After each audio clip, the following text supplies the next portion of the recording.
أعوذ بالله من الشيطان الرجيم. بسم الله الرحمن الرحيم. ولقد أرسلنا إلى ثمود أخاهم صالحا أن اعبدوا الله فإذا هم فريقان يختصمون. قال يا قوم لم تستعجلون بالسيئة قبل الحسنة لولا تستغفرون الله لعلكم ترحمون. قالوا اطيرنا بك وبمن معك قال طائركم عند الله بل أنتم قوم تفتنون. അസ്സലാമു അലൈക്കും വറഹ്മത്തുള്ളാഹി വബറകാതുഹു. ഖുർആൻ പദം 1281 ദിവസത്തിലേക്ക് എല്ലാവരെയും ഹാർദമായി സ്വാഗതം ചെയ്യുന്നു. വിശുദ്ധ ഖുർആനിലെ 27-ാമത്തെ അധ്യായമായ സൂറത്തുൻ നംലിലെ 45 മുതൽ 47 വരെയുള്ള ആയത്തുകളാണ് ഇന്ന് പഠന വിധേയമാക്കുന്നത്. ക്ലാസ് ആരംഭിക്കുന്നതിനായി ആദരണീയനായ ഡോക്ടർ എ വിലായത്തുള്ള സാഹിബിനെ ക്ഷണിക്കുന്നു. അസ്സലാമു അലൈക്കും വറഹ്മത്തുള്ളാഹി വബറകാതുഹു. أعوذ بالله من الشيطان الرجيم. بسم الله الرحمن الرحيم. ولقد أرسلنا إلى ثمود أخاهم صالحا أن اعبدوا الله فإذا هم فريقان يختصمون. قال يا قوم لم تستعجلون بالسيئة قبل الحسنة لولا تستغفرون الله لعلكم ترحمون. قالوا اطيرنا بك وبمن معك قال طائركم عند الله بل أنتم قوم تفتنون. صدق الله العلي العظيم.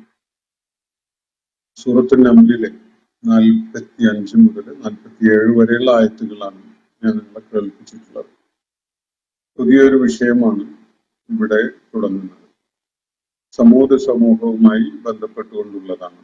സാലിഹ് അലൈഹിസ്സലാം പ്രത്യേകമായി ദൗത്യ നിർവഹണത്തിന് ചുമതലപ്പെടുത്തപ്പെട്ടിരുന്ന പൗരാണിക അറേബ്യയിലെ ഇന്ന് സൗദി അറേബ്യയുടെ ഭാഗമായിട്ടുള്ള മദായിൻ സാലിഹ്, ഹിജ്ർ പോലെയുള്ള അല്ലൂല പോലെയുള്ള പ്രദേശവുമായി ബന്ധപ്പെട്ടുകൊണ്ടുള്ള വിശുദ്ധ ഖുർആനിൽ പലയിടങ്ങളിലായിട്ട് പ്രതിപാദിക്കപ്പെട്ടിട്ടുള്ള ഒരു വിഷയം. ആ സമൂഹത്തിന്റെ നിലപാടുകളുമായി ബന്ധപ്പെട്ടുകൊണ്ടുള്ള കാര്യങ്ങളാണ് ഇവിടെ വിവരണം ആരംഭിക്കുന്നത്. നമ്മൾ കഴിഞ്ഞ ദിവസം സുലൈമാൻ അലൈഹിസ്സലാം അദ്ദേഹത്തിന്റെ ദൗത്യ നിർവഹണത്തിന്റെ ഭാഗമായി ബൽഖീസ് രാജ്ഞിയെ അള്ളാഹുവിന്റെ ദീനിന്റെ മാർഗത്തിലേക്ക് ക്ഷണിച്ച സംഗതികളും അതിനോട് ബൽഖീസ് രാജ്ഞി പ്രതികരിച്ച കാര്യവും അവരെന്ത് നിലപാട് സ്വീകരിച്ചു എന്നതും അതിന്റെ ആത്യന്തികമായ പരിണിതി എങ്ങനെയൊക്കെയാണ് ഉണ്ടായത് എന്നതും ഒക്കെ വിശദമായിട്ട് കാണുകയുണ്ടായി. ആ ഭാഗവുമായി ബന്ധപ്പെട്ടുകൊണ്ടുള്ള ഏതാനും ചോദ്യങ്ങൾ അവശേഷിക്കുന്നത് കൊണ്ട് ഞാൻ ആദ്യം ആ ചോദ്യങ്ങൾ നിങ്ങളെ കേൾപ്പിക്കുകയും അവയോടുള്ള പ്രതികരണങ്ങൾ വളരെ സംക്ഷിപ്തമായിട്ട് പ്രതിപാദിക്കുകയും ചെയ്തതിന് ശേഷം ഈ ആയത്തുകളിലേക്ക് വരാമെന്നാണ് വിചാരിക്കുന്നത്. അവശേഷിക്കുന്ന ഏതാനും ചോദ്യങ്ങൾ ഞാൻ നിങ്ങളെ കേൾപ്പിക്കാം. ഒന്ന്, ചിന്മയുടെ പ്രൊഫൈലിൽ നിന്ന് വന്ന ഒരു ലിങ്കാണ് അദ്ദേഹം കൊടുത്തിരിക്കുന്നത്. വിക്കിപീഡിയയോ മറ്റോ, അതായത് യഹൂദരും ക്രൈസ്തവരും തമ്മിലുള്ള അവരുടെ വിശ്വാസപരമായ ബന്ധത്തെ വെളിപ്പെടുത്തുന്ന വിധത്തിലുള്ള ഒരു വിക്കിപീഡിയ ലിങ്കാണ്. അത് അദ്ദേഹത്തിന്റെ നേരത്തെ ഉന്നയിച്ച ചില ചോദ്യങ്ങളുമായി ബന്ധപ്പെട്ടുകൊണ്ടുള്ളതായിരിക്കണം എന്നാണ് ഞാൻ മനസ്സിലാക്കുന്നത്. ഇസ്ലാമിലെ പല കാര്യങ്ങളും പൂർവിക മതങ്ങളായ ക്രൈസ്തവത, യഹൂദ മതം, ഇതൊക്കെ ആയിട്ട് ബന്ധമുള്ള അവയിൽ നിന്ന് പകർത്തിയതോ കോപ്പി അടിച്ചതോ ഒക്കെയാണ് എന്നാണ് അദ്ദേഹം ചൂണ്ടിക്കാണിക്കുന്നത്. അതിന് ഞാൻ വിശദമായ മറുപടി നൽകുകയും ചെയ്തിട്ടുണ്ടായിരുന്നു. ഈ മതങ്ങളൊക്കെയും തന്നെ ഇസ്ലാമിന്റെ വിശുദ്ധ ഖുർആൻ മുന്നോട്ട് വെക്കുന്ന ആശയം അനുസരിച്ച് ദൈവിക പ്രവാചകന്മാര് പഠിപ്പിച്ച ദൈവിക മതത്തിന്റെ സന്ദേശങ്ങൾ അടങ്ങിയിരുന്ന ദൈവിക വെളിപ്പാടുകളുമായി ബന്ധപ്പെട്ടുകൊണ്ടുള്ള അത്തരം സംഗതികൾ പിൽക്കാലത്ത് വികലമാക്കപ്പെട്ടതും അതിന് രൂപപരിണാമം സംഭവിച്ചതും ഒക്കെയാണ്.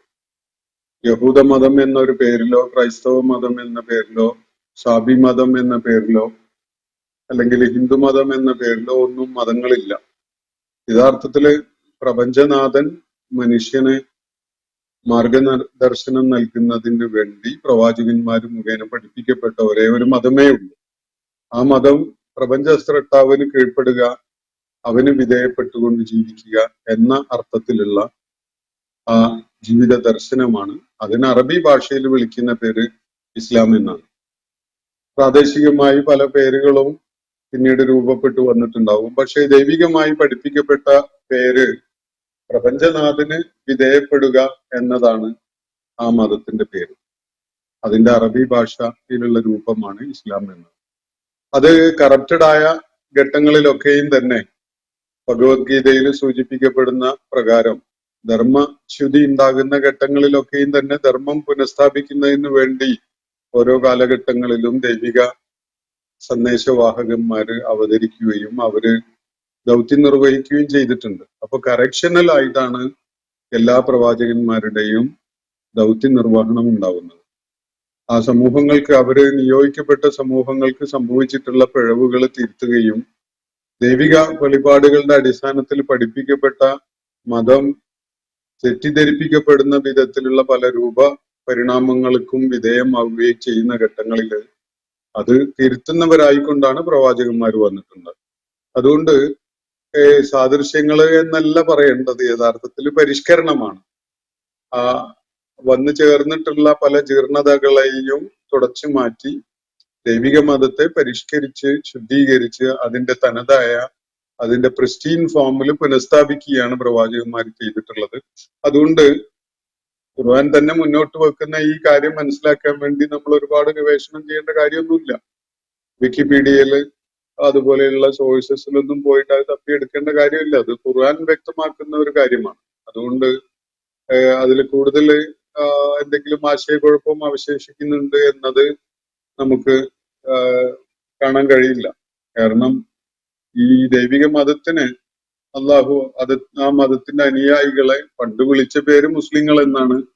ഈ വേദഗ്രന്ഥത്തിൽ വിളിക്കുന്ന പേരും മുസ്ലിം എന്ന് തന്നെയാണ് എന്നാണ് ഒരിടത്ത് വിശുദ്ധ ഖുർആൻ വ്യക്തമാക്കുന്നത്. അപ്പൊ ഒരേ ഒരു മതമേ ഉള്ളൂ, അത് പ്രപഞ്ചനാഥന് വിധേയപ്പെടുക എന്ന മതമാണ്. അത് അറബി ഭാഷയിൽ അതിന് ഇസ്ലാം എന്നാണ് പറയുക. ആ പാത പിന്തുടരുന്നവരുടെ പേരാണ് മുസ്ലിങ്ങൾ എന്നത്. അപ്പോ അതിലെ യഹൂദ മതവും ഇസ്ലാമും തമ്മിൽ ബന്ധമുണ്ട്. അത് യഹൂദ മതത്തിൽ നിന്ന് കോപ്പി അടിച്ചുണ്ടാക്കിയതാണ് ഇസ്ലാം എന്ന് പറയുന്നത് വളരെ വലിയ അല്പത്വമായിട്ട് കാണേണ്ടി വരും. കാരണം അത് വസ്തുതകൾ മനസ്സിലാക്കാത്ത കൊണ്ടും അറിവില്ലായ്മ കാരണവും ഒക്കെ ആയിട്ട് ആളുകള് ഒറ്റയടിക്കങ്ങ് പറഞ്ഞു വിടുന്ന ഒരു കാര്യം മാത്രമാണ് എന്നതാണ് വസ്തുത. മറ്റൊന്ന്, ഒരു നിരീക്ഷണമായിട്ട് ചൂണ്ടിക്കാണിക്കപ്പെട്ടിരിക്കുന്ന ഒരു കാര്യം, അബ്ദുൾ റഷീദ് താജുദ്ദീൻ ആണ് അത് പോസ്റ്റ് ചെയ്തിരിക്കുന്നത്. ഇദ്ദേഹത്തെ നമ്മുടെ ഒരു പ്രേക്ഷകനായി കിട്ടുക എന്നത് നല്ല കാര്യം. EA ജബ്ബാറിന്റെ പ്രേക്ഷകനാണ് ഇദ്ദേഹം എന്നാണ്. അത് ചിന്മയെ പരാമർശിച്ചുകൊണ്ടുള്ള ഒരു കാര്യമാണ്. അദ്ദേഹം വൈജ്ഞാനിക താല്പര്യമുള്ള ആളാണ്. ഖുർആന്റെ സന്ദേശം എന്താണെന്ന് പഠിക്കാൻ ലഭിക്കുന്ന എല്ലാ സ്രോതസ്സുകളും പ്രയോജനപ്പെടുത്തുന്നുണ്ട്.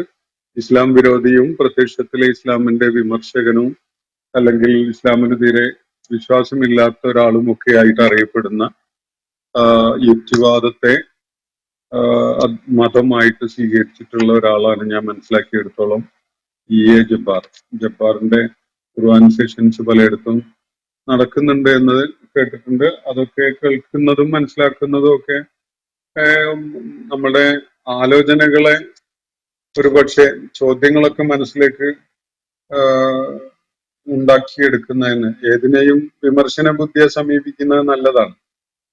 അപ്പോ അത്തരം വിമർശനാത്മകമായ ചോദ്യങ്ങളൊക്കെ മനസ്സിൽ ഉണ്ടാക്കിയെടുക്കാൻ അത് പ്രയോജനം ചെയ്യും. പക്ഷെ അത് മാത്രമായിട്ട് ഒരാൾ പരിമിതപ്പെടുത്തിയാൽ അത് അയാൾക്ക് അതുകൊണ്ട് മാർഗച്യുതി ആണ് ലഭിക്കാൻ സാധ്യത കൂടുതലുള്ളത്. എന്തായാലും അദ്ദേഹത്തിന്റെ അന്വേഷണം തുടരട്ടെ. ചിന്മയ അദ്ദേഹത്തിന്റെ പഠനവും അന്വേഷണവും ഒക്കെ തുടരുന്നത് അദ്ദേഹത്തിന്റെ ഇന്റലക്ച്വൽ ഓണസ്റ്റി ഉള്ളിടത്തോളം കാലം അത് ഏറ്റവും നല്ല പരിണിതിയെ ഉണ്ടാവുകയുള്ളൂ എന്ന് സൂചിപ്പിക്കുകയാണ്.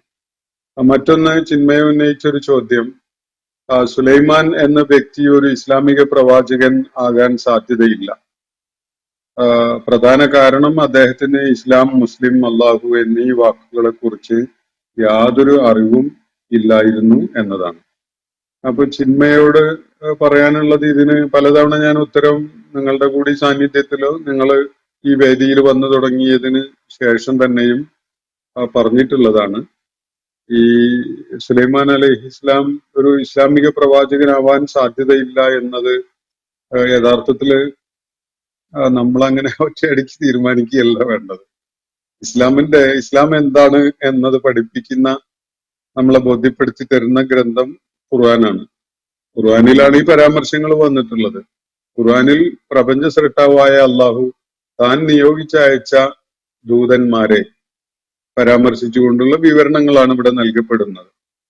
അതില് മുഹമ്മദ് നബി സല്ലല്ലാഹു അലൈഹി വസല്ലം നിർവഹിച്ചുകൊണ്ടിരിക്കുന്ന ദൗത്യം, ആ ദൗത്യ നിർവഹണത്തിന്റെ പശ്ചാത്തലത്തില് അതിനോട് ശത്രുതയോടെയും എതിർപ്പോടെയും അതിനെ സമീപിക്കുന്ന മക്കയിലെ ആളുകളെ ഉണർത്തുന്നതിന് വേണ്ടി പൂർവിക കാലഘട്ടങ്ങളില് ദൗത്യ നിർവഹണം നടത്തിയ പ്രവാചകന്മാരും അവരുടെ അനുഭവങ്ങളും ഒക്കെ വിവരിക്കുകയാണ് ഖുർആൻ ഇവിടെ. അതില് വ്യക്തമായിട്ടും അവരൊക്കെയും തന്നെ അള്ളാഹുവിന്റെ ദീൻ, അള്ളാഹുവിന്റെ പ്രപഞ്ച സൃഷ്ടാവായ റബ്ബിന്റെ ജീവിത മാർഗദർശനം, മനുഷ്യനായിട്ട് അവൻ രൂപകൽപ്പന ചെയ്തിട്ടുള്ള മാർഗദർശനം, അതിനെ പരാമർശിക്കുന്നത് ഇസ്ലാം എന്നാണ്. അത് പിന്തുടരുന്നവരെ പേര് മുസ്ലിം എന്നാണ്. അതിൽ യാതൊരു സംശയവുമില്ല. ഈ പേരുകള് കേട്ടിട്ടുണ്ടോ, അദ്ദേഹത്തിന് അറിയുമായിരുന്നോ എന്നതാണ് വിഷയമെങ്കിൽ സാധ്യത കുറവാണ്. കാരണം സുലൈമാൻ അലൈഹിസ്ലാം ഹീബ്രു ഭാഷയുടെ പശ്ചാത്തലത്തിലാണ് ജീവിക്കുന്നതും ദൗത്യം നിർവഹിക്കുന്നതും ഒക്കെ തന്നെ. ഹീബ്രു ഭാഷ പ്രോട്ടോ അറബിക് എന്ന ഭാഷയിൽ നിന്നുണ്ടായതാണ്. ആധുനിക മോഡേൺ അറബി ഭാഷയും അങ്ങനെ തന്നെയാണ്. സിറിയക്ക് ഭാഷയും അരമൈക്ക് ഭാഷയും ഒക്കെ ഇങ്ങനെ പ്രോട്ടോ അറബിക് എന്ന ഭാഷാ സ്രോതസ്സിൽ നിന്ന് രൂപം എടുത്തിട്ടുള്ളതാണ്. ഒരുപക്ഷെ റൂട്ടിൽ ഇങ്ങനെയുള്ള വാക്കുകളൊക്കെ അദ്ദേഹത്തിന് പരിചയം ഉണ്ടായിട്ടുണ്ടാവാൻ സാധ്യതയുണ്ട്. ഒരുപക്ഷെ ഉണ്ടായില്ല എന്നും വരാം. അത് ഒരു വിഷയമേ ആവുന്നില്ല.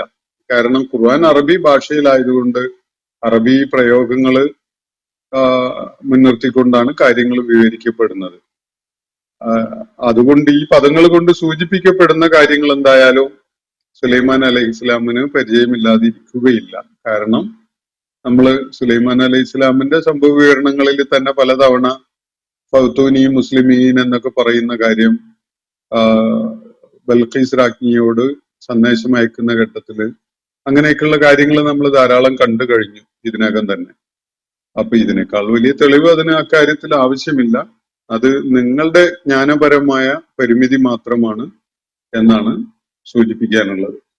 മറ്റൊന്ന്, ചിന്മയ തന്നെ ഉന്നയിച്ചിരിക്കുന്ന ഒരു വിഷയമാണ്, ഇസ്ലാം എന്ന മതം എളുപ്പം വളരുക എന്ന ഉദ്ദേശത്തോടെ അറബി നാടുകളിലും സെമിറ്റിക് ദേശങ്ങളിലും അന്ന് ഫോളോവേഴ്സ് ഉണ്ടായിരുന്ന മറ്റു മതങ്ങളുമായി ബന്ധപ്പെട്ട വ്യക്തിത്വങ്ങളെ സ്വന്തമാക്കാനുള്ള ശ്രമമല്ലേ നടത്തിയത് എന്നാണ് അദ്ദേഹം ചോദിക്കുന്നത്. ഇതാരാ നടത്തിയത്? മുഹമ്മദ് നബിയാണോ? അല്ലെങ്കിൽ മുഹമ്മദ് നബിയുടെ സമകാലികരായ ആരെങ്കിലുമാണോ? അതോ അള്ളാഹു ആണോ? അതാണ് ഇവിടെ വിഷയം. നിങ്ങൾ ഈ ഖുർആൻ എന്ന് വെച്ചാൽ എന്താണ് എന്നത് ആദ്യം മനസ്സിലാക്കി. മുഹമ്മദ് നബി എന്ന നിരക്ഷരനായ ഒരു മനുഷ്യന് ഇങ്ങനെ ഒരു സംഗതി ഉണ്ടാക്കാൻ പറ്റുമെങ്കിൽ നിങ്ങളൊന്നുണ്ടാക്ക്. നിങ്ങൾക്ക് എന്തെല്ലാം സൗകര്യങ്ങളും സാധ്യതകളും ഒക്കെ ഇപ്പോഴുണ്ട്. അപ്പൊ ഇത് ദൈവിക ഗ്രന്ഥമാണ് എന്നതാണ് ഇത് മുന്നോട്ട് വെക്കുന്ന ഒരു ക്ലെയിം, ആ ക്ലെയിമിന്റെ അടിസ്ഥാനത്തിൽ അത് നിങ്ങൾക്ക് അംഗീകരിക്കാൻ പറ്റുന്നില്ലെങ്കിൽ നിങ്ങൾക്ക് വേറെ എന്തെങ്കിലും ഒരു വിശദീകരണം പറയേണ്ടി വരുമല്ലോ. ഈ ഖുർആൻ എന്ന് പറഞ്ഞാൽ മുഹമ്മദ് ചമച്ചുണ്ടാക്കിയതാണെന്നോ അദ്ദേഹത്തിന്റെ സമകാലികരായ ആരെങ്കിലും അദ്ദേഹത്തിന് ഉണ്ടാക്കി കൊടുത്തതാണ് എന്നോ ഒക്കെ പറയേണ്ടി വരുമല്ലോ. അപ്പൊ ഇതിൽ ആര് ആണ് ആ സെമിറ്റിക് ഭൂപ്രദേശങ്ങളിലെ ആളുകളെ ഫോളോവേഴ്സ് ആയിട്ടുള്ള മതത്തിന്റെ സംഗതികളൊക്കെ സ്വന്തമാക്കി അങ്ങ് അവരെ പാട്ടിലാക്കിയതാണ് എന്ന് പറയുന്ന ആര് ചെയ്തു എന്നാണ് നിങ്ങൾ പറയുന്നത്? മുഹമ്മദ് നബി ചെയ്തു എന്നാണോ അതോ അള്ളാഹു ചെയ്തു എന്നാണോ? അള്ളാഹു ചെയ്തു എന്നാണ് നിങ്ങൾ പറയുന്നതെങ്കിൽ പ്രപഞ്ച സൃഷ്ടാവ് തീർച്ചയായിട്ടും ആ ആളുകളെ ചേർത്ത് പിടിക്കുന്ന വിധത്തിൽ കാര്യങ്ങൾ പറയുന്നുണ്ട്. കാരണം അവരാണ് മുഹമ്മദ് നബി സല്ലല്ലാഹു അലൈഹി വസല്ലമയുടെ ദൗത്യ നിർവഹണത്തിന്റെ മുമ്പ് ഇവിടെ നിലനിന്നിരുന്ന ദൈവിക മാർഗദർശനം പിൻപറ്റിയിരുന്ന ആളുകളുടെ പിന്മുറക്കാര്. അവർക്കൊരുപാട് കറപ്ഷൻ സംഭവിച്ചു പോയി എന്നതാണ് അന്നുണ്ടായിരുന്ന അവസ്ഥ. അവര് വല്ലാത്ത ജീർണതകളിൽ അകപ്പെട്ടു. ദൈവിക സന്ദേശത്തിൽ നിന്ന് അവർ അകന്നുപോയി. അവര് ദൈവിക സന്ദേശം മതം എന്നൊക്കെ പേരിൽ കൊണ്ടു നടക്കുന്നത് തന്നെ യഥാർത്ഥത്തിലുള്ള ദൈവിക മതവുമായി മാർഗദർശനവുമായി പേരിന് പോലും ബന്ധമില്ലാത്ത അവസ്ഥയായി മാറിയിട്ടുണ്ടായിരുന്നു എന്ന ഒരു അവസ്ഥയാണ് ഉണ്ടായിരുന്നത്. അതുകൊണ്ട് അവർക്ക് ഫെമിലിയർ ആയ കഥകളും ആളുകളും പശ്ചാത്തലങ്ങളും ഒക്കെ തന്നെ പ്രയോജനപ്പെടുത്തുന്നുണ്ട് പ്രപഞ്ച സൃഷ്ടാവായ അള്ളാഹു. അതിലെന്താ പ്രശ്നം? അങ്ങനെ തന്നെയല്ലേ വേണ്ടത്. നമ്മൾ പരിചയമുള്ളത് വെച്ചുകൊണ്ടാണ് പരിചയമില്ലാത്തത് മനുഷ്യന് പഠിപ്പിക്കുക. സ്കൂളിലായാലും കോളേജിലായാലും യൂണിവേഴ്സിറ്റിയിലായാലും ഒക്കെ എല്ലാവരും ചെയ്യുന്ന അതാണല്ലോ. പരിചയമുള്ള അറിയുന്ന ഒരു സംഗതിയിൽ കാലുറപ്പിച്ചിട്ട് മാത്രമേ അറിയാത്തൊരു സംഗതി പഠിപ്പിക്കാൻ സാധിക്കുകയുള്ളൂ. മനുഷ്യന്റെ ജ്ഞാനപരമായ ഒരു സാധ്യത അങ്ങനെയാണ്. ബേസിക് ആയിട്ട് മനുഷ്യന് അറിയുന്ന ഒരു സംഗതിയിൽ ഒരു ഫുട്ടിങ് ഉണ്ടാക്കിയിട്ടാണ് അടുത്ത അറിയാത്ത കാര്യങ്ങളിലേക്ക് മനുഷ്യന് നീങ്ങാൻ സാധിക്കുക. അപ്പോ ജ്ഞാനപരമായ അല്ലെങ്കിൽ അന്വേഷണപരമായ വൈജ്ഞാനികമായ പ്രയത്നത്തിന്റെ ഒരു മെത്തഡോളജി എന്ന് പറയുന്നത് തന്നെ ഇതാണ്. അറിയുന്ന ഒരു കാര്യം പറഞ്ഞുകൊണ്ട് അറിയാത്തതിലേക്ക് നീങ്ങുക എന്നതാണ്. അത് സ്വാഭാവികമാണ്. അത് ആ ഒരു ശൈലി അള്ളാഹു സ്വീകരിച്ചിട്ടുണ്ടെങ്കിൽ അതിലെന്താണ് കുഴപ്പം? അപ്പോ മറ്റു മതങ്ങളുമായി ബന്ധമുള്ള വ്യക്തികളെ ഇങ്ങ് ആകർഷിച്ച് ചാക്കിലാക്കി കൊണ്ടുപോയി കളയാം എന്നതൊക്കെയാണ് നിങ്ങൾ പറയുന്നതെങ്കിൽ അത് നിങ്ങളുടെ ചരിത്ര വസ്തുതകൾ അറിയാത്തത് കൊണ്ടും ഒരുപക്ഷെ നിങ്ങൾ ഈ വളരെ ശക്തമായ വിമർശനങ്ങളും അതുപോലെ എതിർപ്പും ഒക്കെ കാണിച്ചുകൊണ്ട് വസ്തുത കണ്ടെത്താൻ വേണ്ടിയുള്ള ഒരു ശ്രമം നടത്തുന്ന ഒരു കാര്യമായിരിക്കണം അത് ഞാൻ നിങ്ങൾക്ക് വിടുകയാണ്. നിങ്ങളുടെ അന്വേഷണത്തിന് തടയിടാൻ ഞാൻ ഏതായാലും മുതിരുന്നില്ല. നിങ്ങൾക്ക് നിങ്ങളുടെ അന്വേഷണവുമായിട്ട് മുന്നോട്ട് പോകാം. പിന്നെ ചിന്മയ ഉന്നയിച്ചിരിക്കുന്ന മറ്റൊരു ചോദ്യം, ഈ ജിന്നിന്റെ കഥ പർവ്വതം ഉയർത്തി കൊണ്ടുവന്ന ഹനുമാനിന്റെ ചരിത്രത്തോട് സാമ്യമുള്ളതായി തോന്നുന്നില്ലേ എന്നാണ്. സാമ്യതയൊക്കെ കാണും. കാരണം ഹനുമാന്റെ കഥ വിവരിക്കുന്ന സംഗതിയിൽ ഒരു പർവ്വതത്തിൽ തന്നെ ഒരു ചെടിയോ മരമോ ഒരു ഔഷധ ചെടിയോ തേടിപ്പോയിക്കൊണ്ടുള്ള ആ യാത്ര ആ പർവ്വതം തന്നെ ഇങ്ങ് എടുത്തുകൊണ്ട് പോരുന്ന വിധത്തിൽ വിവരിക്കപ്പെടുന്നത് നമുക്ക് കാണാൻ കഴിയുന്നുണ്ട്. പക്ഷെ ഇവിടെ ജിന്നിന്റെ സഹായം സുലൈമാൻ അലൈഹി ഇസ്ലാമിന് ഒരു പ്രത്യേക ലക്ഷ്യത്തോടു കൂടിയുള്ള ഒരു ഇടപെടലാണ്. അള്ളാഹു അങ്ങനെ ഒരു സൗകര്യം സുലൈമാൻ അലൈഹി ഇസ്ലാമിന് ചെയ്തു കൊടുത്തിട്ടുണ്ടായിരുന്നു എന്നത് നേരത്തെ നമ്മൾ വിശുദ്ധ ഖുർആനിൽ വിവരിക്കപ്പെട്ടത് കണ്ടിട്ടുള്ളതാണ്. അപ്പൊ ദൈവികമായ അത്തരം ഇടപെടലുകള് പ്രവാചകന്മാർക്ക് നൽകപ്പെടുന്ന മൊഴിജിസാത്തുകള് പലപ്പോഴും വിശുദ്ധ ഖുർആനിൽ പല പ്രവാചകന്മാരുമായി ബന്ധപ്പെട്ടുകൊണ്ട് വിവരിക്കപ്പെട്ടിട്ടുണ്ട്. ഹനുമാനുമായി ബന്ധപ്പെട്ടുകൊണ്ടുള്ള ചരിത്രം എന്താണ് എന്നത് നമുക്കറിയില്ല. കാരണം അത് എത്രത്തോളം അതിന്റെ റിലയബിലിറ്റി, അതിന്റെ ടെക്സ്റ്റിന്റെ സ്വീകാര്യത, അത് ഒരു സാഹിത്യകൃതിയായിട്ടാണ് അതിന്റെ വിവരണം നടക്കുന്ന ഗ്രന്ഥങ്ങളൊക്കെ ഇന്ന് നിലകൊള്ളുന്നത്. നമുക്ക് അതിനെക്കുറിച്ച് അതിനപ്പുറത്തേക്ക് ദൈവിക ഗ്രന്ഥങ്ങളായിട്ട് മനസ്സിലാക്കാൻ കഴിയുന്ന വിധത്തിലുള്ള ഒരു സ്വഭാവത്തിലോ ഘടനയിലോ അല്ല ഇന്ന് അതുള്ളത് എന്നതുകൊണ്ട് അതിന്റെ വസ്തുതകൾ നമുക്കറിയില്ല. പടച്ച തമ്പുരാൻ അങ്ങനെ ഒരു സംഗതി തീരുമാനിച്ചിട്ടുണ്ടെങ്കിൽ അത് നിർവഹിക്കപ്പെടുന്നതിന് യാതൊരു പ്രയാസവും ഇല്ല. അത്രേ എനിക്കത് സംബന്ധമായിട്ട് പറയാനുള്ളൂ. അപ്പോ ഹനുമാന്റെ ചരിത്രത്തോട് സാമ്യതയുള്ളതായിട്ട്, അതുകൊണ്ട് ഹനുമാന്റെ ചരിത്രം ഒരു രൂപഭേദം വരുത്തിയിട്ട് ഇങ്ങോട്ട് പകർത്തി എഴുതിയതാണെന്നുള്ള അഭിപ്രായം നിങ്ങൾക്ക് ഉണ്ടാവും. ഉണ്ടെങ്കിൽ നമുക്ക് അതിനെ കുറിച്ച് സംസാരിക്കാം. മറ്റൊന്ന്, ചിന്മയ ഉന്നയിച്ചിരിക്കുന്നത് ഇസ്ലാം വളരെ യങ് ആയ റിലിജൻ ആണ്. അത് ഇത്രയും കാലം വളർന്നത് ബലപ്രയോഗത്തിലൂടെയും ഇളം പ്രായത്തിലുള്ള മതവിദ്യാഭ്യാസം മൂലവും മതവിമർശകരോടും മതം വിടുന്നവരോടുമുള്ള പ്രതികാര നടപടികളും സംഘടിത സ്വഭാവവും മറ്റും മൂലവുമാണ്. ഇന്ന് ഖുർആൻ ഹദീസ് പരിഭാഷകൾ വന്നതോടെ ഇസ്ലാം തുറന്നു കാണിക്കപ്പെട്ടു. ഇനി അങ്ങോട്ട് ഇസ്ലാം ഗൗരവതരമായ പ്രതിസന്ധിയിലേക്ക് പോകുന്ന സ്ഥിതിയാണ് കാണുന്നത്. ഇതിനെ അതിജീവിച്ച് മുന്നേറാൻ ഇസ്ലാമിന് കഴിയുമോ എന്നത് കാത്തിരുന്നു കാണേണ്ട കാര്യമാണ് എന്നാണ് അദ്ദേഹം പറയുന്നത്. അത് അദ്ദേഹത്തിന്റെ ഒരു ആശങ്ക നല്ലത് തന്നെ. എന്തായാലും കാത്തിരുന്ന് കാണാൻ നേരത്തെ തുടങ്ങിയ കുറെ ആളുകളുണ്ട്. 1 നൂറ്റാണ്ട് മുമ്പും 1.5 നൂറ്റാണ്ട് മുമ്പും ഒക്കെ കാത്തിരുന്ന് കണ്ട ആളുകൾ കണ്ടിട്ടുള്ള ഒരു ചിത്രം നമ്മുടെ കൺമുന്നിലുണ്ട്. അതെന്താണെന്ന് പറഞ്ഞാല്, ലോകത്ത് അവര് കാത്തിരിക്കാൻ തുടങ്ങിയതിന് ശേഷം ഒരു 100-150 വർഷങ്ങൾ പിന്നിട്ടിട്ടും ഏറ്റവും ഏറെ ആളുകള്, സത്യാന്വേഷകര് അവരുടെ അന്വേഷണ ഫലമായിട്ട് എത്തിച്ചേരുന്ന മതം ഇസ്ലാമാണ് എന്നതാണ്. പടിഞ്ഞാറൻ നാടുകളില്, അതുപോലെ നമ്മുടെ നാട്ടില്, ഏഷ്യയുടെ പല ഭാഗങ്ങളില് ഒക്കെ തന്നെ സത്യാന്വേഷകരായ ജ്ഞാനകുതുകികള്, അറിവ് തേടി വരുന്ന ആളുകള് സത്യം കണ്ടെത്തി അവര് അന്തിമമായിട്ട് കടന്നു വരുന്നത് ഇസ്ലാമിലേക്കാണ് എന്നത്, അത് നിരന്തരമായിട്ട് ഇസ്ലാമിന് ആ നിലക്ക് വളർച്ചയും ഉണ്ടാവുന്നുണ്ട്. ഇസ്ലാമിക രാഷ്ട്രീയ വ്യവസ്ഥയെ ലോക സാമൂഹ്യ മണ്ഡലത്തിൽ നിന്ന് പൂർണ്ണമായിട്ട് നീക്കിക്കളഞ്ഞ, ഖിലാഫത്തിനെ പിഴുതെറിയൊക്കെ ഉണ്ടായിട്ടുള്ള രാഷ്ട്രീയ ശക്തികളാണ് പടിഞ്ഞാറൻ രാജ്യങ്ങളുടേത്. ആ നാടുകളിലാണ് ഇന്ന് ഇസ്ലാം അതിവ്യാപകമായ വിധത്തിൽ അതിവേഗത്തില് വളർന്നുകൊണ്ടിരിക്കുന്നത്. അമേരിക്കയിലും ഇംഗ്ലണ്ടിലും ജർമ്മനിയിലും ഫ്രാൻസിലും ഒക്കെ തന്നെ എത്രയോ ആളുകള് നിരന്തരം എല്ലാ ദിവസവും ഇസ്ലാമിലേക്ക് വന്നുകൊണ്ടിരിക്കുന്ന ഒരു കാഴ്ച ഇന്ന് നമുക്ക് കാണാൻ കഴിയുന്നുണ്ട്. ഇസ്ലാം അതിജീവിക്കുന്നുണ്ടോ ഇല്ലേ എന്നുള്ളത് നിങ്ങളൊന്ന് പഠിച്ചു നോക്ക്.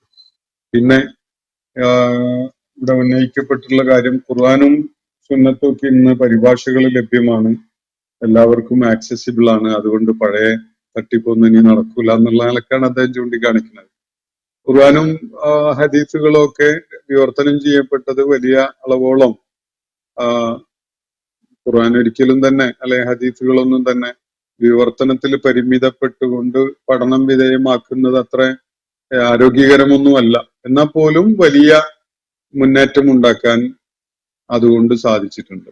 ഖുർആൻ ട്രാൻസ്ലേഷൻ ആളുകൾക്ക് പടിഞ്ഞാറ് നാടുകളിലും നമ്മുടെ നാട്ടിലും ഒക്കെ ഇഷ്ടംപോലെ ആളുകൾക്ക് അത് പ്രയോജനപ്പെടുത്താനും സത്യം ഉൾക്കൊള്ളാനും ഒക്കെ അവസരം ഒരുക്കിയിട്ടുണ്ട്. അതില് പിന്നെ നിങ്ങള് ഉന്നയിക്കുന്ന വിധത്തിലുള്ള അതില് നമ്മള് ചിലപ്പോ ഉടക്കി നിൽക്കാൻ സാധ്യതയുള്ള വിഷയങ്ങൾ പലതും ഖുർആനിലോ ഹദീസിലോ ഒക്കെ ഉണ്ട് എന്നുള്ളതായിരിക്കുമല്ലോ നിങ്ങളുടെ മനസ്സിലുള്ളത്. അതാണെങ്കിൽ അത് അറബി ഭാഷ അറിയുന്നവർക്കും ഒരു വിഷയം തന്നെയല്ലേ. ഏത് സംഗതിയാണ് അറബി ഭാഷയിലുള്ള ഖുർആൻ വായിച്ചുകൊണ്ടിരുന്ന ആളുകൾക്ക് അവരെ ആലോചനയുള്ളവർ, ചിന്തയുള്ളവർ, അല്ലെങ്കിൽ ചോദ്യങ്ങൾ ഉന്നയിക്കുന്നവരാക്കി മാറ്റാതെ ഇരുന്നിട്ടുള്ളത്? എല്ലാവരും അങ്ങനെ തന്നെയാണ് അതിനെ അപ്രോച്ച് ചെയ്തിട്ടുള്ളത്. ഭാഷാപരമായ തടസ്സം നീങ്ങുന്നതോടുകൂടി ആലോചനയും ചിന്തയും ഒക്കെ വളരെ ഫലപ്രദമായി മാറും എന്ന ഒരു ഗുണമാണുള്ളത്. അതുകൊണ്ട് ഒരു മൂഢമായ ഒരു കാര്യം പറഞ്ഞ് ഖുർആൻ ആളുകളെ കൂടെ കൂട്ടുന്ന ഒരു പരിപാടിയാണെങ്കിൽ ഇതെന്നോ തകർന്നു പോകുമായിരുന്നു. അങ്ങനല്ല ഉള്ളത്. ആളുകളുടെ ചിന്തയെ ഉദ്ദീപിപ്പിക്കുന്ന വിധത്തിലുള്ള, അവരുടെ ചോദ്യങ്ങളെ കൂടുതൽ ശക്തമായ വിമർശന സ്വരത്തോടു കൂടിയുള്ള ചോദ്യങ്ങള് ഉന്നയിക്കാൻ അവരെ പ്രേരിപ്പിക്കുന്ന വിധത്തിലുള്ള ഒരുപാട് കാര്യങ്ങളാണ് വിശുദ്ധ ഖുർആനിലും ഹദീസുകളിലും ഒക്കെ കാണാൻ സാധിക്കുക. അതുകൊണ്ട് അതൊരു വെല്ലുവിളിയാണെന്ന് കരുതേണ്ടതില്ല. ഏതെങ്കിലും കാര്യങ്ങള് അവിശ്വസനീയമായതും അടിസ്ഥാനരഹിതമായതും ഒക്കെ ഹദീസുകളിലൊക്കെ കയറി കൂടിയിട്ടുണ്ടെങ്കിൽ അത് ഏത് വിധത്തിൽ അവയെ സമീപിക്കണം എന്ന കാര്യവും ഖുർആൻ പഠിപ്പിക്കുന്നുണ്ട്. അതുകൊണ്ട് അതൊന്നും വലിയ വിഷയമൊന്നുമല്ല. സത്യം തേടുന്ന ആളുകളെ സംബന്ധിച്ചിടത്തോളം സത്യം കണ്ടെത്താൻ, സത്യത്തിലേക്ക് എത്തിച്ചേരാൻ സാധിക്കുന്ന വിധത്തിലാണ് കാര്യങ്ങൾ നിലകൊള്ളുന്നത് എന്നതിനാൽ അതില് എന്തെങ്കിലും നിലക്കുള്ള വെല്ലുവിളി അടങ്ങിയിട്ടില്ല എന്നാണ് ഞാൻ വ്യക്തമാക്കുന്നത്. ഇസ്ലാം നിരന്തരം ഇത്തരം വിഷയങ്ങളെ, ഇത്തരം പ്രശ്നങ്ങളെയും വെല്ലുവിളികളെയും ഒക്കെ അതിജീവിച്ചുകൊണ്ട് ലക്ഷക്കണക്കിന് ആളുകളെ നിരന്തരം ആകർഷിച്ചുകൊണ്ടിരിക്കുന്ന, അവരെ അലട്ടുന്ന ഏറ്റവും സങ്കീർണമായ ജീവൽ പ്രതിസന്ധികളുടെ മുന്നിൽ അവർക്ക് ഏറ്റവും ആശ്വാസകരമായ ഒരു വിശ്വാസവും ഒരു ദർശനവും ഒരു ജീവിത നിലപാടും ഒക്കെ അവർക്ക് പകർന്നു നൽകുന്ന ഒരു സംഗതിയായിട്ട് വിശുദ്ധ ഖുർആനും അതിന്റെ വിശദീകരണമായിട്ട് നിലകൊള്ളുന്ന ഹദീസുകളും ഒക്കെ പ്രവർത്തിച്ചുകൊണ്ടിരിക്കുകയാണ് ഇന്നും. അതുകൊണ്ട് അതൊന്നും ഒരു സങ്കീർണതയേ അല്ല എന്നത് സൂചിപ്പിക്കുകയാണ്. മറ്റൊരു ചോദ്യം ചിന്മയെ ഉന്നയിച്ചിരിക്കുന്ന അധികാരവും സൈനിക ശക്തിയും ഉപയോഗിച്ച് ഭീഷണിപ്പെടുത്തി മതപരിവർത്തനം നടത്തുന്ന ഇസ്ലാമിക രീതിയുടെ ഉത്തമ ഉദാഹരണമല്ലേ ബിൽഖീസ് രാജ്ഞിയുടെ കഥ? യഹൂദരുടെ കഥകളിൽ ബിൽഖീസ് രാജ്ഞി ഇസ്ലാം സ്വീകരിച്ചതാണോ ഉള്ളത് എന്നാണ്. പ്രവാചകന്മാരുടെ ദൗത്യ നിർവഹണത്തിന്റെ പല രീതികളുണ്ട്. അതിന്റെ ആദ്യഘട്ടത്തിലാണ് മുഹമ്മദ് നബി സല്ലല്ലാഹു അലൈഹി വസല്ലം ഈ സൂറത്ത് അവതരിക്കുന്ന ഘട്ടത്തിൽ. മുഹമ്മദ് നബി സല്ലല്ലാഹു അലൈഹി വസല്ലം ഒരു 10-15 വർഷങ്ങൾ കൂടി പിന്നിടുന്നതോടുകൂടി മദീന ആസ്ഥാനമായി രൂപീകരിക്കപ്പെട്ട പുതിയ രാഷ്ട്രത്തിന്റെ തലവനായിട്ട് രംഗത്ത് വരുന്നുണ്ട്. അതിനെ തുടർന്ന് മുഹമ്മദ് നബി സല്ലല്ലാഹു അലൈഹി വസല്ലം ഇപ്പോ സുലൈമാൻ അലൈഹിസ്സലാം ബൽഖീസ് രാജ്ഞിയുടെ കാര്യത്തിൽ സ്വീകരിച്ച നടപടി പോലെയുള്ള നടപടികൾ സ്വീകരിക്കേണ്ടതായിട്ടുണ്ട്. സമീപ രാജ്യങ്ങളിലെ ഭരണാധികാരികൾക്ക് കത്തുകൾ അയക്കുകയും അവരെ അള്ളാഹുവിന്റെ മാർഗത്തിലേക്ക് ക്ഷണിച്ചുകൊണ്ട് അവരോട് സത്യമാർഗം സ്വീകരിക്കുവാനും ദൈവിക വ്യവസ്ഥിതിയുടെ ഭാഗമായി മാറാനും ആവശ്യപ്പെട്ടുകൊണ്ട് അത് പ്രകാരം പ്രവാചകന് അനുസരണത്തോടു കൂടി അതിനോട് പ്രതികരിക്കുന്നുവെങ്കിൽ ആ പ്രദേശങ്ങളുടെ തുടർ ഭരണം അവര് തന്നെ നിർവഹിക്കുന്ന വിധത്തിൽ മുന്നോട്ട് പോകാനും ഒക്കെ നിർദ്ദേശിച്ച കാര്യങ്ങൾ ചരിത്രത്തിൽ ധാരാളം കാണാൻ സാധിക്കും. ഞാൻ പറഞ്ഞു വന്നത്, പ്രവാചകന്മാരെ പടച്ചതമ്പുരാൻ നിയോഗിച്ചയച്ചത് ഇങ്ങനെയൊക്കെയുള്ള കാര്യത്തിന് വേണ്ടി തന്നെയാണ്. ഏതൊരു പ്രദേശത്തെയും അക്രമികളായ ആളുകള് ഭരണം നിർവഹിച്ചുകൊണ്ടിരിക്കുമ്പോൾ ആ പ്രദേശത്തെ ആളുകൾക്ക് വിശ്വാസപരമായ സ്വാതന്ത്ര്യം ലഭിക്കുകയില്ല. ആ ഭരണാധികാരി അയാളുടെ കാൽച്ചുവട്ടില് ജനങ്ങളെ ചവിട്ടിമെതിക്കും. നമ്മള് പിന്നിട്ട വർഷങ്ങളിലൊക്കെ ഇന്ത്യയിൽ തന്നെ ഉണ്ടായിട്ടുള്ള സംഭവ വികാസങ്ങള് നിങ്ങൾക്ക് അറിയാവുന്നതല്ലേ. ഒരു മെഡിക്കൽ വിദ്യാർത്ഥിയായിരുന്ന അഖില അശോകൻ, അവര് ഇസ്ലാം കണ്ടെത്തി ഇസ്ലാം സ്വീകരിച്ചതിനെ തുടർന്ന് എന്തൊക്കെ കുതൂഹലങ്ങളാണ് ഇവിടെ ഉണ്ടായിട്ടുള്ളത്.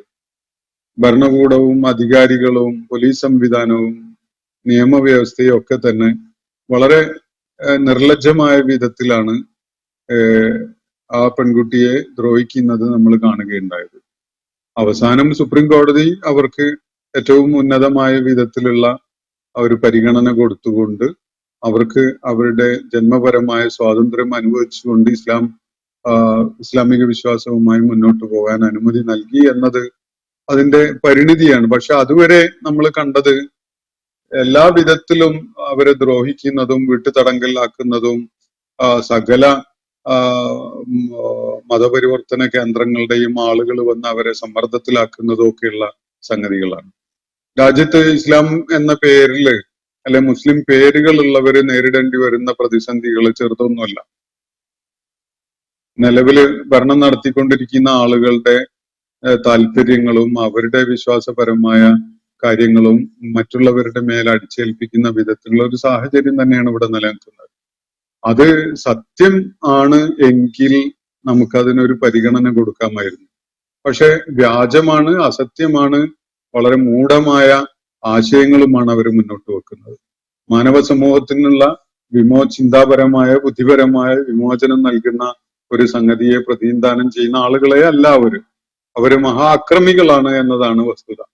അത്തരം അക്രമികള് ലോകത്ത് പല രാജ്യങ്ങളും ഭരണം നടത്തുന്നുണ്ട്. അവിടെ ഉള്ള ആളുകള് അതിന് കീഴിൽ ഞെരിഞ്ഞമരുന്ന കാഴ്ചയും നമ്മൾ കാണുന്നുണ്ട്.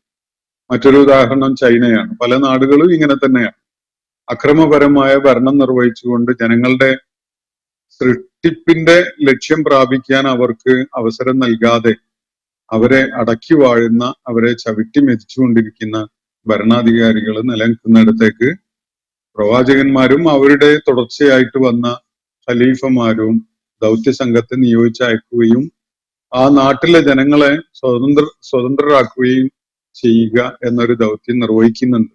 അതില് യാതൊരു സംശയമില്ലാത്തൊരു സംഗതിയാണ്. അത് പക്ഷേ കോളനി വാഴ്ചക്കാരുടെയും സാമ്രാജ്യത്വ മോഹികളുടെയും പോലെ അവിടെയുള്ള വിഭവങ്ങൾ അടിച്ചു മാറ്റാനോ നാട് കൈയടക്കാനോ ഭൂമി അവരുടേതാക്കി മാറ്റാനോ ഒന്നും വേണ്ടിയല്ല. സുലൈമാൻ അലൈഹി ഇസ്ലാമിന്റെ ഏറ്റവും ഉത്തമമായ ഉദാത്തമായ മാതൃക നമ്മൾ ഇവിടെ കണ്ടു കഴിഞ്ഞു. അദ്ദേഹത്തിന് ബൽഖീസ് രാജ്ഞി കൊടുത്തയച്ച വിലപിടിപ്പുള്ള സമ്മാനങ്ങളിൽ പോലും ഒരു താല്പര്യവും ഉണ്ടായിരുന്നില്ല. അദ്ദേഹത്തിന് അതിന്റെ ആവശ്യവും ഉണ്ടായിരുന്നില്ല. ബൽഖീസ് രാജ്ഞിയുടെ സാധ്യതകളെക്കാളൊക്കെ അപ്പുറം സുലൈമാൻ അലൈഹി ഇസ്ലാമിന് അള്ളാഹു നൽകിയ അനുഗ്രഹങ്ങൾ തന്നെ ഉണ്ടായിരുന്നു എന്ന് പറഞ്ഞുകൊണ്ട് അവ തിരിച്ചയക്കുകയാണ് സുലൈമാൻ അലൈഹി ഇസ്ലാം ചെയ്തിട്ടുള്ളത്. പിന്നെ എന്തിനു വേണ്ടിയാണ് അദ്ദേഹം ആ പ്രയത്നം മുന്നോട്ട് കൊണ്ടുപോയത്? ബൽഖീസ് രാജ്ഞിയുടെ ഭരണത്തിലുള്ള ജനങ്ങള് ബൽഖീസ് രാജ്ഞി സത്യം ഉൾക്കൊള്ളാൻ സന്നദ്ധയാവുന്നില്ലെങ്കിൽ ആ നാട്ടുകാർക്ക് അതിന് അവസരം ഉണ്ടാവണം. ഭരണാധികാരികള് അവരുടെ ചൊൽപ്പടിക്ക് കീഴിൽ ജനങ്ങളെ അടക്കി നിർത്തിയിട്ട് അവരെ ജീവിത വിജയം കണ്ടെത്താൻ അവസരമില്ലാത്തവരാക്കി മാറ്റാൻ പാടില്ല എന്നതാണ് അക്കാര്യത്തിൽ ദൈവികമായിട്ടുള്ള നിശ്ചയം. അതില് നിങ്ങളോ ഞാനോ പ്രതിഷേധിച്ചുകൊണ്ട് ഒരു കാര്യമില്ല. അത് ജൈവികമായിട്ട് നിശ്ചയിക്കപ്പെട്ട പ്രവാചകന്മാർക്ക് നൽകപ്പെട്ടിട്ടുള്ള ദൗത്യത്തിന്റെ ഭാഗമാണ് എന്നതാണ് വസ്തുത. അതുകൊണ്ട് അതിന് നിങ്ങൾ എന്ത് പേരിട്ട് വിളിച്ചാലും അത് നിങ്ങൾക്ക് അതിൽ ഒരു മാറ്റവും വരുത്താൻ സാധ്യമല്ല. സൈനിക ശക്തി വേണ്ടിടത്ത് സൈനിക ശക്തി പ്രയോഗിക്കും, ബുദ്ധിപരമായ മികവ് കാണിക്കേണ്ടിടത്ത് ബുദ്ധിപരമായ മികവ് കാണിക്കും, ദാർശനികവും ആശയപരവും വിശ്വാസപരവുമായ ആശയങ്ങളിൽ ഔന്നത്യമുള്ളത് ജനങ്ങൾക്ക് നൽകിക്കൊണ്ട് അവരെ ബുദ്ധിപരമായ എല്ലാ ജീർണതകളിൽ നിന്നും വിമോചിതരാക്കാൻ വേണ്ടി പ്രവാചകന്മാര് ദൗത്യം നിർവഹിക്കും. തടയാനുള്ളവർ തടഞ്ഞോട്ടെ എന്ന് തന്നെയാണ് അള്ളാഹു തീരുമാനിച്ചിട്ടുള്ളത്. ഫിറഔൻ തടയാൻ ശ്രമിച്ച ആളുകളുടെ കൂട്ടത്തിലെ ചരിത്രത്തിലെ ഒരു ഉദാഹരണമാണ്. നിങ്ങൾക്ക് അങ്ങനെയുള്ള താല്പര്യങ്ങൾ ഉണ്ടെങ്കിൽ നിങ്ങളും തടയാൻ വേണ്ടി ശ്രമിച്ചോ. അത് അള്ളാഹു അവന്റെ ശക്തിയും കരുത്തും ഒക്കെ അനുസരിച്ച് അതിലിടപെട്ടുകൊള്ളും എന്നത് മാത്രമാണ് എനിക്ക് അത് സംബന്ധമായിട്ട് പറയാനുള്ളത്. പക്ഷെ ഇതൊരിക്കലും തന്നെ നാട് പിടിച്ചടക്കാൻ വേണ്ടിയോ അവിടുത്തെ വിഭവങ്ങൾ കൊള്ളയടിക്കാൻ വേണ്ടിയോ ജനങ്ങളെ അടിമകളാക്കാൻ വേണ്ടിയോ ഒന്നുമല്ല. ആ നാടിനെ വിമോചിപ്പിക്കാനും ജനങ്ങൾക്ക് ജന്മപരമായ ദൗത്യം അത് സത്യം കണ്ടെത്തി പ്രപഞ്ച സ്രഷ്ടാവിന് വിധേയപ്പെട്ടുകൊണ്ട് ജീവിക്കുക എന്ന കാര്യം സാധ്യമാക്കാനും വേണ്ടിയാണ്. അവരെ അന്ധവിശ്വാസത്തിൽ നിന്നും മൗഢ്യത്തിൽ നിന്നും വിമോചിതരാക്കുന്നതിനും വേണ്ടിയുള്ള ദൈവിക സംവിധാനത്തിന്റെ ഭാഗമാണത് എന്നതാണ് സൂചിപ്പിക്കാനുള്ളത്. ഇവിടെ ബൽഖീസ് രാജ്ഞിയുടെയും സംഭവം അങ്ങനെ തന്നെയാണ്. രണ്ട് വിധത്തില് പ്രവാചകന്മാരുടെ ദൗത്യ നിർവഹണത്തോട് പ്രതികരിച്ച ആളുകളുണ്ട്. ഒരു പ്രതികരണം ഫറോവയുടെ ചരിത്രത്തിൽ നമ്മൾ കണ്ടു. മറ്റൊരു പ്രതികരണം പ്രവാചകന്മാർക്ക് ചെവിക്കൊടുക്കുന്ന സത്യം എന്തെന്ന് മനസ്സിലാക്കാൻ വേണ്ടി ശ്രമിച്ചിട്ട് അത് പിന്തുടരാൻ സന്നദ്ധരാകുന്ന ബൽഖീസ് രാജ്ഞിയെ പോലെയും നജാഷി രാജാവിനെ പോലെയുള്ള ഒക്കെയുള്ള സംഭവങ്ങൾ. അത് മറ്റൊരു പ്രതികരണമാണ്. ഇത് രണ്ടും സാധ്യതയുള്ളത് തന്നെയാണ് എന്നതാണ് വസ്തുത. ഞാൻ ആ ചോദ്യം അവിടെ അവസാനിപ്പിക്കുകയാണ്. മറ്റൊന്ന് ചിന്മയുടെ പ്രൊഫൈലിൽ നിന്ന് വന്നിട്ടുള്ളതാണ്. ബൈബിൾ സ്റ്റോറീസ് ഓഫ് വിക്കിപീഡിയയിൽ നിന്നുള്ള ഒരു ഉദ്ധരണിയാണ്. Bible stories of the queen of Sheba and the ships of Ophir served as a basis for legends about the Israelites traveling in the Queen of Sheba's entourage when she returned to her country to bring up her child by Solomon. Solomon മുഖേന തനിക്ക് ഉണ്ടായ ഗർഭത്തിൽ രൂപപ്പെട്ടിട്ടുള്ള കുഞ്ഞിനെ പ്രസവിക്കാനും അവരെ വളർത്തി വലുതാക്കാനും ഒക്കെ ആയിട്ട് ഷേബ രാജ്ഞി തന്റെ നാട്ടിലേക്ക് മടങ്ങിയ സംഗതിയെ കുറിച്ച് വിക്കിപീഡിയയിൽ ബൈബിളിന്റെ അടിസ്ഥാനത്തിൽ നടത്തുന്ന പരാമർശമാണ് ഇവിടെ ചിന്മയെ ഉദ്ധരിച്ചിരിക്കുന്നത്. ഇവിടെ ബിൽഖീസിന് സോളമന്റെ പുത്രൻ ഉണ്ടായി എന്ന് കാണുന്നു. ഖുർആൻ ഈ ശാരീരിക സംബന്ധത്തെക്കുറിച്ച് എന്താണ് പറയുന്നത് എന്നാണ്. ഇത് ഈ ഒരു മറുപടി അർഹിക്കുക പോലും ചെയ്യാത്ത വിധത്തിലുള്ള ഒരു ആരോപണമാണ് സുലൈമാൻ അലൈഹി ഇസ്ലാമിനെ കുറിച്ച് ബൈബിളിന്റെ പശ്ചാത്തലത്തിൽ വന്നിട്ടുള്ളത്. അള്ളാഹു നിയോഗിച്ച് അയച്ചിട്ടുള്ള പ്രവാചകന്മാര് ഏറ്റവും ഉദാത്തരായ മനുഷ്യരാണ്. അവരുടെ മേല് വ്യഭിചാര ആരോപണം ഉന്നയിക്കുന്നത് അങ്ങനെ ഒന്ന് ആലോചിക്കുന്നത് പോലും തന്നെ ഏറ്റവും ബുദ്ധിശൂന്യമായതും അല്ലെങ്കിൽ ധിക്കാരപരവുമായ ഒരു കാര്യമാണ്. പക്ഷെ ബനു ഇസ്രായേൽ സമൂഹം സുലൈമാൻ അലൈഹി ഇസ്ലാമിനെ അങ്ങനെയൊക്കെയുള്ള ഒരു രാജാവായിട്ട്, വലിയ ശക്തിയും കരുത്തും ഒക്കെ ഉള്ള ഒരു രാജാവായിരുന്നു എന്ന നിലക്കായിട്ടാണ് പരിചയപ്പെടുത്തുന്നത്. അള്ളാഹുവിന്റെ ഏറ്റവും ഉത്തമമായ ജീവിത ദർശനം പഠിപ്പിക്കുന്ന പ്രവാചകനായിട്ടല്ല അവർ പഠിപ്പിക്കുന്നത്. അവർക്ക് കിങ് സോളമൻ ആണ്, അതുപോലെ സുലൈമാൻ അലൈഹിസ്സലാം എന്ന പ്രവാചകനല്ല എന്നതാണ് ശ്രദ്ധേയമായ ഒരു കാര്യം. അതുകൊണ്ട് ബൈബിളിന്റെ വിവരണങ്ങളിൽ ഇങ്ങനെ പല കൽപ്പിതമായ കഥകളും കടന്നുകൂടിയിട്ടുണ്ടാകും. ആ സംഗതി, അത്തരം അടിസ്ഥാനരഹിതമായ സംഗതികള് മാറ്റി നിർത്തിക്കൊണ്ട് അതൊക്കെയും തന്നെ ഒഴിവാക്കിക്കൊണ്ടുള്ള ശരിയായ വിവരണമാണ് വിശുദ്ധ ഖുർആൻ സുലൈമാൻ അലൈഹി ഇസ്ലാമിനെ കുറിച്ച് നൽകുന്നത്. ഈ വിവരണത്തിനപ്പുറത്തുള്ള ഒരു സാധാരണ മനുഷ്യന്റെ കാര്യത്തിൽ പോലും, ഒരു സാധാരണ രാജാവിന്റെയോ ചക്രവർത്തിയുടെയോ പേരിൽ പോലും നമുക്ക് ഒരു കടുത്ത ധിക്കാരമോ ദൈവനിന്ദയോ ഒക്കെ ആയിട്ട് കാണാവുന്ന കാര്യങ്ങൾ സുലൈമാൻ അലൈഹി ഇസ്ലാമിന്റെ പേരിൽ ആരെങ്കിലും ചേർത്ത് പറഞ്ഞുകൊണ്ട് കഥകൾ ഉണ്ടാക്കിയിട്ടുണ്ടെങ്കിൽ അത് ചെയ്ത ആളുകൾ മാത്രമാണ് ഉത്തരവാദികൾ എന്ന് മാത്രം സൂചിപ്പിക്കുകയാണ്. തീർത്തും അടിസ്ഥാനരഹിതമായതും തള്ളിക്കളയേണ്ടതുമായ വസ്തുതാപരമല്ലാത്ത കാര്യങ്ങളാണ് ബൈബിളിന്റെ ഈ വിവരണങ്ങൾ എന്നത് ഖുർആന്റെ അടിത്തറയിൽ നിന്നുകൊണ്ട് നമുക്ക് ധൈര്യത്തിൽ പറയാൻ സാധിക്കും എന്ന് മാത്രം സൂചിപ്പിച്ചുകൊണ്ട് ഞാൻ അവസാനിപ്പിക്കുകയാണ്. ഇന്നത്തെ സെഷൻ ഇവിടെ അവസാനിക്കുകയാണ്. നമുക്ക് സമൂഹവുമായി ബന്ധപ്പെട്ടുകൊണ്ട് ഇന്ന് നമ്മൾ വായിച്ച ആയത്തുകളുടെ വിവരണം ഇൻഷാ അല്ലാഹ് അടുത്ത ദിവസം തുടരാവുന്നതാണ്. അള്ളാഹു നമ്മെ എല്ലാവരെയും അനുഗ്രഹിക്കുമാറാകട്ടെ.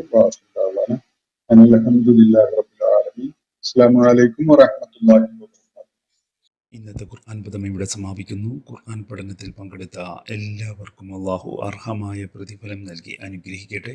വആഖിറു ദഅ്വാനാ അൽഹംദുലില്ലാഹി റബ്ബിൽ ആലമീൻ. അസ്സലാമു അലൈക്കും വറഹ്മത്തുള്ളാഹി വബറകാതുഹു.